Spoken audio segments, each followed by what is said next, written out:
This video is sponsored by Skillshare.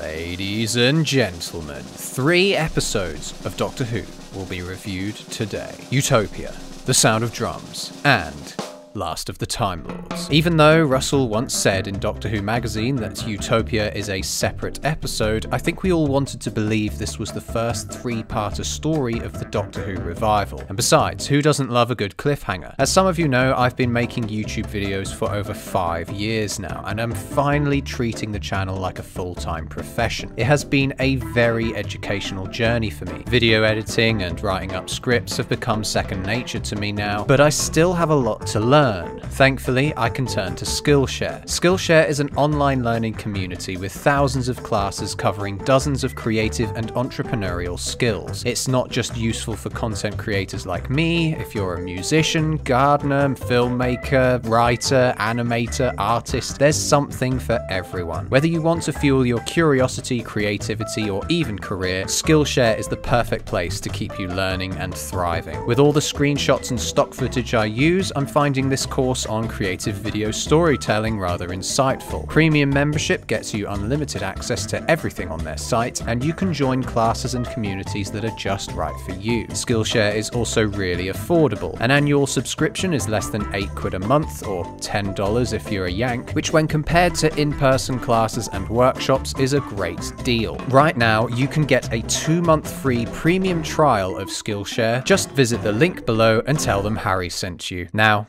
without further ado, let's get on with the review. On paper, this should be a phenomenal episode. The return of Jack Harkness, the revival of the Master, and a story set at the end of the universe itself. Well, as always, let's go through the story with a fine-tooth comb and see, shall we? It'll take 20 seconds.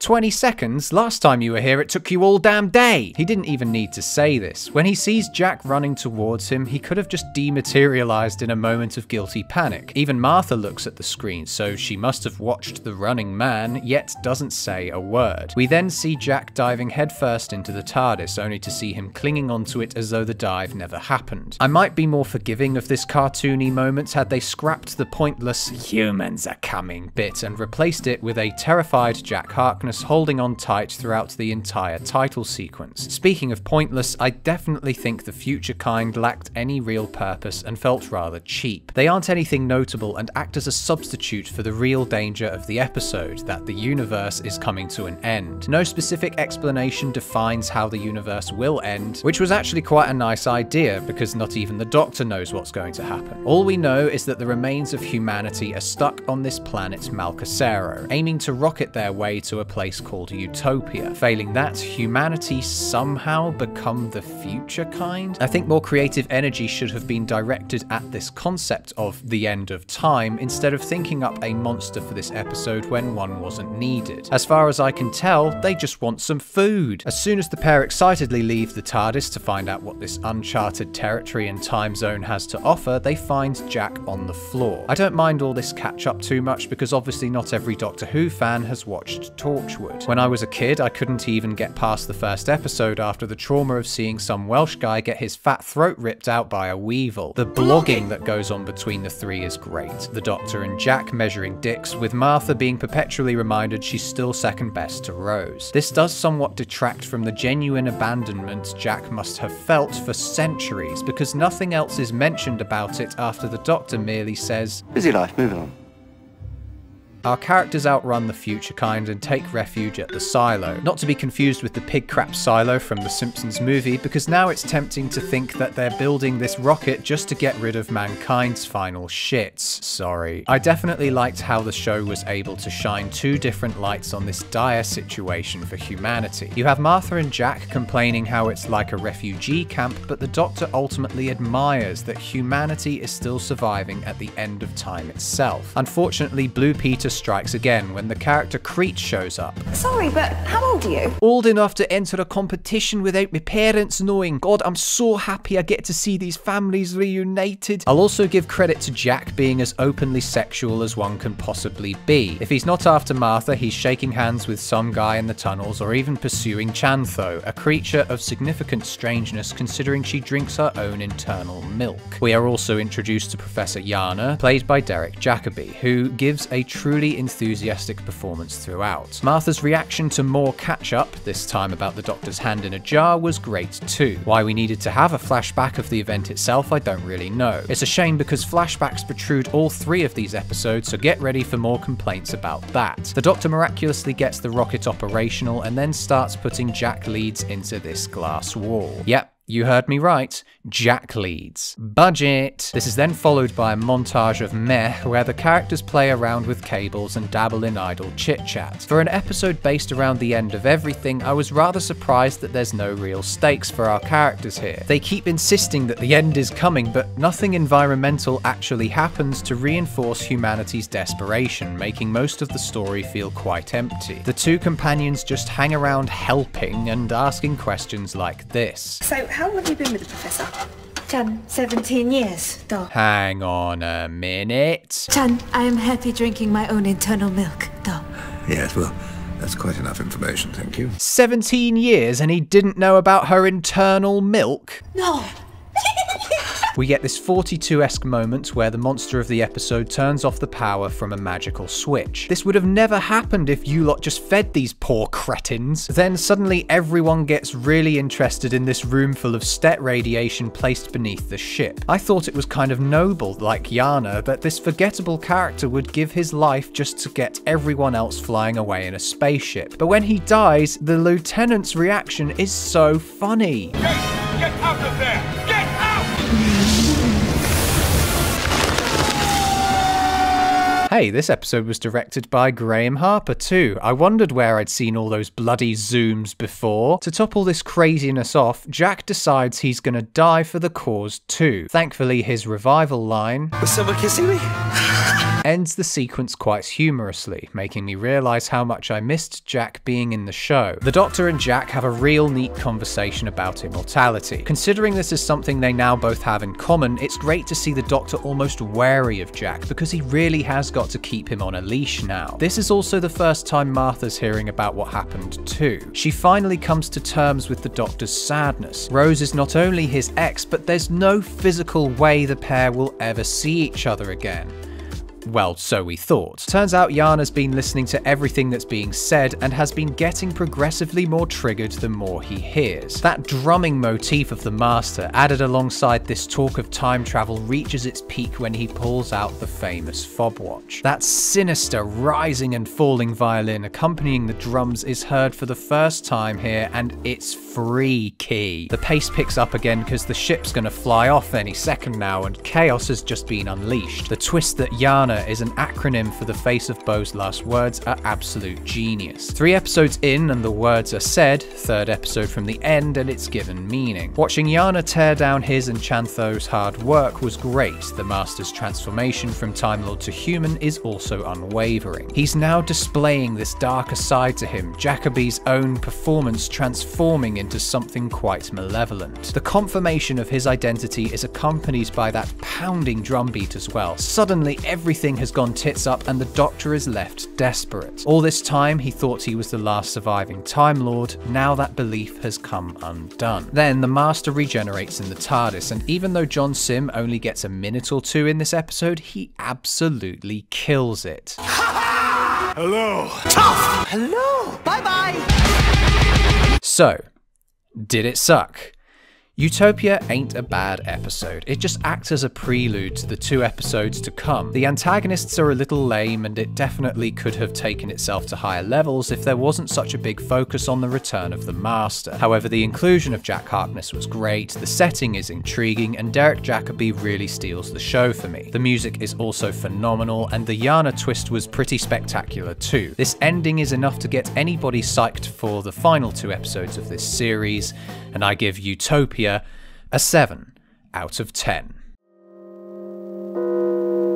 The beginning of our definitive finale story starts with a lovely bit of cheap special effects, and we find our characters escaped the end of the universe by the skin of their teeth. Don't ask me why, but I was filled with glee when the Doctor says to Jack, I'm telling you, it's broken. It hasn't worked for years. That's because you didn't have me. and then I realised Jack wasn't talking about his vortex manipulator, he was talking about the current state of Doctor Who. Sorry. This reveal that the Master is Harold Saxon was okay, I guess. guess. There was enough to keep us guessing at the end of Utopia, but I definitely think that this reveal would have been better situated at the end of that episode instead of it ending rather abruptly. I'm so proud of you, Harry. Aw, thank you, Lucy.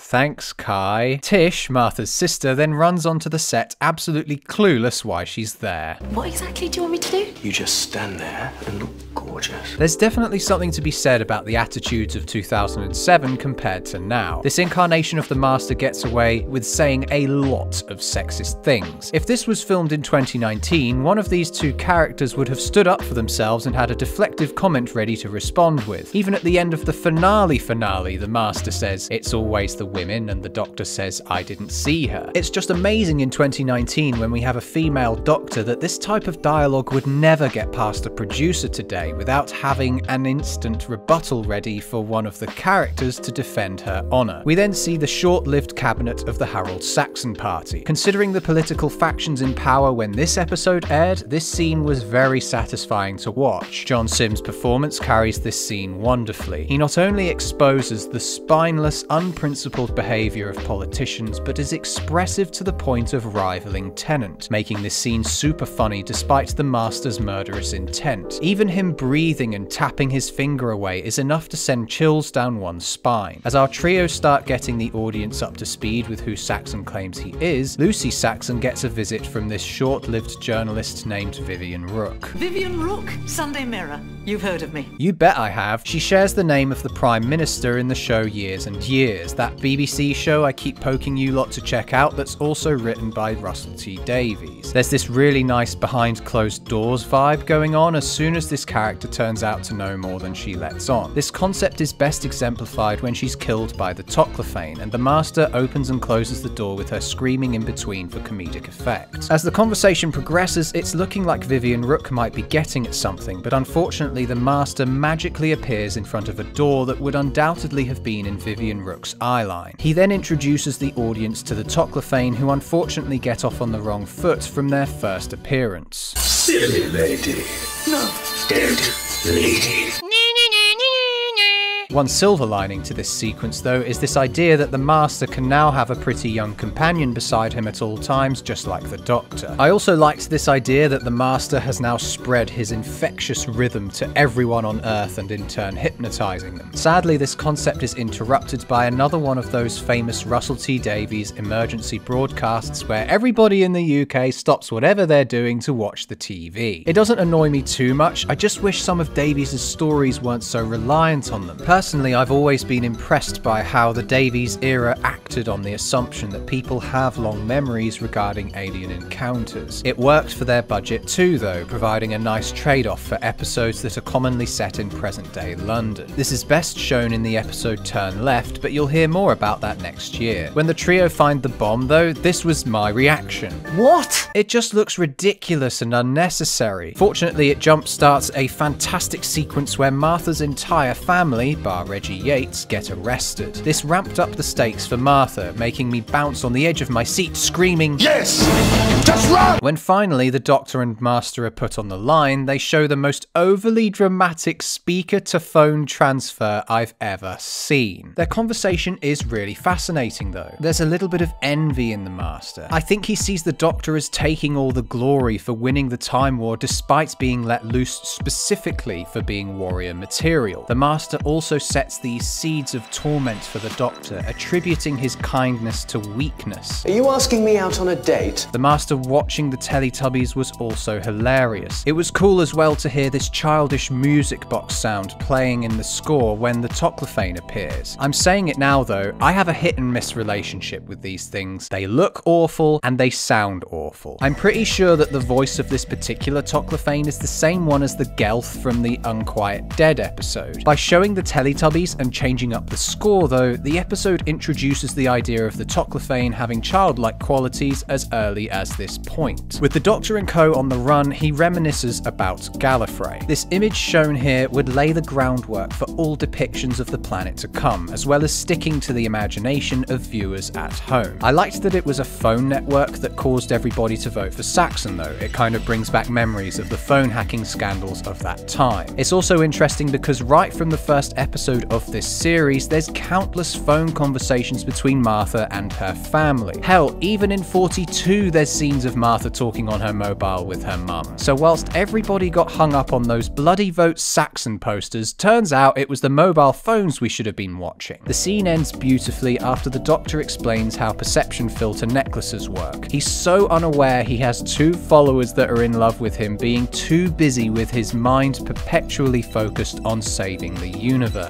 Then we get this weird scene at some airport where the Master and the US President meet and greet. John Sim is outstanding as always in this scene, but I was rather distracted by the trio just standing miles away in the background. I get that nobody's going to see them because of perception filter necklaces, but how can they possibly hear what's being said? Also, how the hell did they get here? And don't give me that I know one when I see one Time Lord recognition nonsense. It's bizarre that these 3 are here. We didn't really need to see Martha's family paraded out of a police vehicle either, considering she'll see them once she gets on board the helicarrier from the Avengers. Sorry. The Valiant. I helped design this place. Every detail.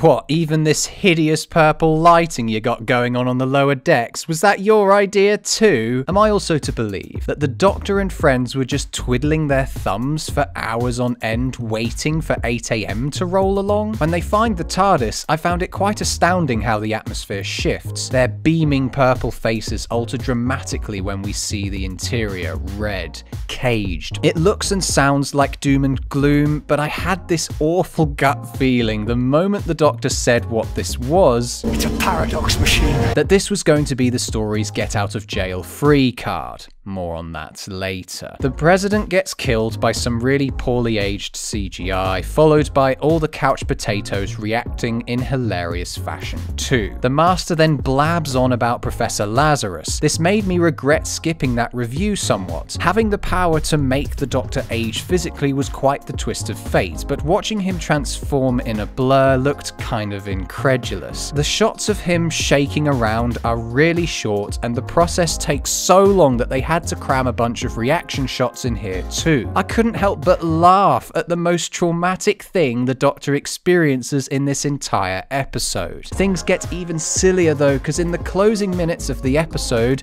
the Voodoo Child starts playing. It's catchy as hell, don't get me wrong, and I still can't get it out of my head, which is obviously the point, but it's so annoying and... what's the use in complaining if the goal was attained? Now I can't get the song out of my head, I guess I can relate to the Master better.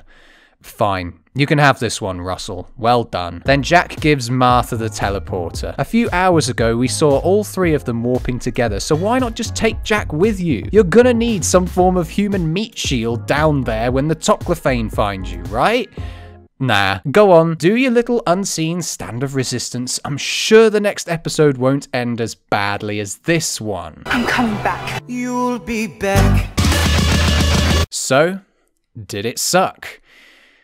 I don't dislike this episode, but it ain't perfect either. There's some absolutely wonderful aspects to this episode. The performances are the main hook for this story, and the characterization of the modern Master provided a lot of great moments too. I think I probably would have enjoyed this episode a lot more when it aired, but I still appreciate it for the scattered moments of joy it brought me when I rewatched it. I give The Sound of Drums a 6 out of 10.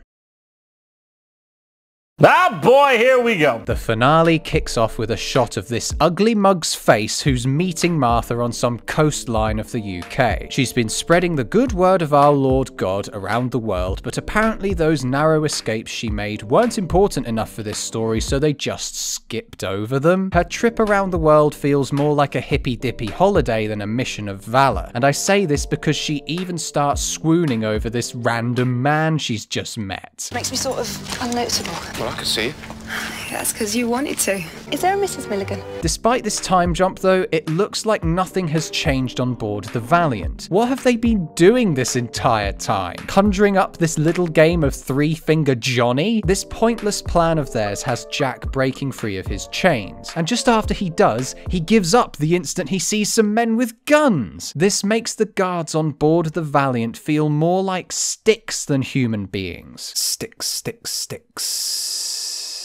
I didn't mind the Doctor making a grab for the Master's screwdriver because of how brutal the Doctor's punishment is. It's cruel enough how the Master abuses an old man, but visibly seeing a 900-year-old really shook me. It was also great seeing the Master punch the Doctor, followed by this shot of Lucy shown with bruises around her face. This was the only believable depiction of a year passing as she has turned from dutiful wife to another slave of the Master's. Like when Martha described slaves being used to build war machines, it would have been nice for that aspect of slavery to have been explored a bit more. Back on the surface, Martha meets up with some phony scientist that is more concerned about countdown than saving the world. They seem to be keen on repeating already established facts also. The Master set up Archangel, that mobile phone network, 15 satellites around the planet. But really it's transmitting this low-level psychic field. The Archangel network, 15 satellites all around the Earth. It's broadcasting a telepathic signal that keeps people scared. But their main objective is to catch a toclophane and open it up. Seeing the face inside the machine was pretty shocking. Even with humanity's dying breath, they live on, but as a mutated hive mind, regressing to children unable to tell good from evil. It's a shame this sequence and the episode at large depend on these random flashbacks, the guiltiest of which is the one where the Doctor mumbles in Martha's ear a million times. The novelty of seeing the little CG Doctor in a cage wore off as soon as it opened its mouth. It was great seeing how restrained the Doctor became when he aged the first time, but now his voice makes him sound young again. He'd have been better off not saying anything at all. And who made this tiny Doctor outfit? He just looks ludicrous. Martha and her new boyfriend arrive in London hassle-free, except when they reach their accommodation for the night. One of Martha's fans has the most waffly selection of lines I've ever heard. Are you Martha Jones? Can you do it? Can you kill him? They said you can kill the Master, can you? Tell us you can do it, please. Tell us you can do it. And then she too gets filled up with waffle, telling all these people about the Doctor and how he's going to save the day, eventually. I just don't buy this idea of her travelling around the Earth and spreading the word of the Doctor on her own. Not once was it established she could speak multiple languages, or that she could do anything aside from hide from the less perceptive. She just comes off as this preacher person that logically would have spread a message to deaf ears for the most part. Martha then gets this soppy moments proclaiming her love for the Doctor, and this guy she was chatting up just beforehand immediately gets caught in the friend zone in this shot here. Suddenly everyone, including Martha's most loyal fan, get all panicked because the Master is outside their door. But he never comes to Earth. He never walks upon the ground. He walks among us, our Lord and Master. Tell us you can do it. After she surrenders, Martha's new boyfriend sacrifices himself for the good of all those in the friend zone, and his death is just hilarious.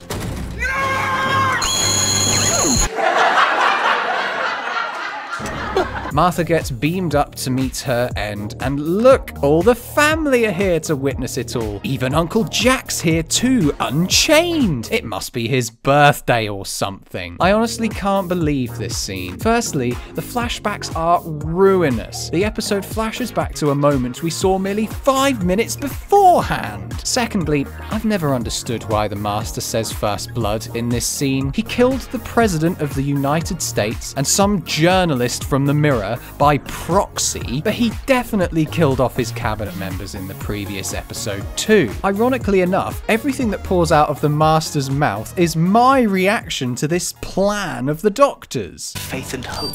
Is that all? Is that your weapon? Prayer. 15 satellites. We haven't forgotten about the phone network, darling. Maybe let the Doctor do some talking. I've had a whole year to tune myself into the psychic network and integrate with its matrices. Okay, I take it back. What the hell are you talking about? Thanks to the power of human thought, the Doctor becomes a god. Jack's involvement in this sequence is straight up laughable. Suddenly, those men that had previously shot Jack are now on his side and obeying his orders? What? Then the same group of men bump into some toclophane guarding the TARDIS where Jack kills them off screen. I guess we really are meant to presume presume Jack was able to reproduce the power of lightning to stop it somehow. He shoots the paradox machine, which was fine. It's just all the unnecessary extra tidbits that annoy me. He could have gone to the TARDIS without the armed men, without an unstoppable foe, and it would have been fine. Meanwhile, the Doctor and Master have a quibble on the shore just to drag this story out even further. All you do is talk and talk and talk. You can talk. Time gets reversed in a hilariously dumb fashion too. I don't mind all the static shots of stuff getting removed like the statue, it's just this random footage of people panicking in the streets that looks the most bizarre amidst all the profound changes that are taking place. On the one hand, I'm rather irritated by the inconsequentiality of this story in that everything just gets reverted and forgotten by the end. On the other, it plays into the character of the Master, merely an agent of chaos right up until the bitter end, but it makes me question the episode's significance in the grand scheme of the show. This is the only finale of Russell's that I didn't thoroughly enjoy. All we establish is that the Doctor is just as lonely as he was before, and seems to be insinuating that good prevails over evil just by being hopeful enough. The only redeeming quality about this whole situation is the Doctor forgiving the Master. Forgiveness being the Master's kryptonite works both from a Christian context, but also creates great drama, especially because Lucy ends up killing him. As shown through the gut instinct reactions from the members of the Jones family, mankind can't be trusted to forgive. It's great that even when he's dying in the Doctor's arms, the Master still continues to mock him for being soft. He must be thoroughly satisfied now knowing that the Doctor will continue to live his never-ending lonely existence. The amount of emotion David Tennant puts into this moment is great as well. Seeing him cry makes me want to cry. He's an actor who cries properly as well. You can see the sweat, the reddening, the muscles in his face straining. A small window of opportunity for the Doctor to live with purpose and without loneliness is snuffed out before his very eyes. I really love this moment in spite of all the other silly things that have taken place beforehand. The episode gets rounded off really nicely too in the epilogue when Jack claims to have been nicknamed the Face of Bo many years ago. I can get on board with people who think this twist is a bit of a stretch, considering this is the only quote-unquote evidence that the pair are the same person. But I for one think it's great. The Face of Bo could only have obtained the knowledge of Professor Yana from somebody who travelled back from the year 100 trillion, of which only 4 people had done and survived. Because we don't get any concrete confirmation here either, it gives the viewer plenty to think about after the end of the story. The final scene with Martha as a companion was rather sad too. It must have been tough for Martha to muster up the courage to turn down the Doctor after witnessing the Master die in his arms. She, like Jack, has her own family to take care of, which of course the Doctor no longer has, so this scene feels almost uncomfortably understandable to watch. It did feel like it dragged on a bit though when Martha started running on about getting out. Get out! Get out! And also by having the Doctor realise at the last minute that he really should have had Lucy Saxon arrested. Oh wait, he did. Never mind. For the third and final time, did it suck? Unfortunately, this episode is a bit naff. Living up to stories like Human Nature, Family of Blood, and Blink is gonna be tough. The acting is still great, there was a nice focus on the Master's cruelty in this episode, and the Toclafane reveal was awesome, with the ending not being too bad either. I think this episode is great in concept but bad in execution, and it definitely feels like Russell had a chore writing our characters out of their predicament. There are so many forgettable characters in this finale, and I don't think Jack had enough to do in this episode to make his inclusion worthwhile. Had he been with Martha instead of being locked up on the Valiant like the Hulk, it might not have been too bad. There's definitely too much dependence on flashbacks and repetition in this finale, and I would definitely say it's the weakest of the Davies finales too. I give Last of the Time Lords a 4 out of 10. Whew, thanks for watching. My god, you have got some patience if you managed to sit through all that. Well done. Anyway, check out my Patreon page. We might eventually get to having a Father's Day review. What did you think of these 3 episodes? Comment below or join us for a chinwag on my Discord server, where we will continue this discussion.